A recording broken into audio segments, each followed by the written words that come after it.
urgent weather message. The National Weather Service in Cleveland has issued a severe thunderstorm warning for southern Geauga County in northeastern Ohio, east central Cuyahoga County in northeastern Ohio, until 4 p.m. Eastern Daylight Time. At 3:09 p.m. Eastern Daylight Time, a severe thunderstorm was located over South Russell, or 13 miles southwest of Chardon, moving northeast at 25 miles per hour. Hazard, 60 miles per hour wind gusts and quarter-size hail. Source, radar indicated. Impact, minor damage to vehicles is possible. Expect damage to trees and power lines. Locations impacted include Chardon, Solon, South Russell, Middlefield, Burton, Chesterland, Chagrin Falls, Moreland Hills, Clarendon, Bentleyville, Bainbridge, Hunting Valley, and Aquila. For your protection, move to an interior room on the lowest floor of a building.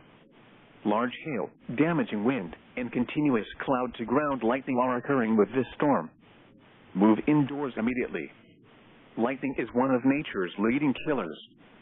Remember, if you can hear thunder, you are close enough to be struck by lightning. Torrential rainfall is occurring with this storm and may lead to flash flooding. Do not drive your vehicle through flooded roadways. Repeating, a severe thunderstorm warning has been issued until 4 p.m. Eastern Daylight Time for the following counties in Ohio: Cuyahoga and Geauga,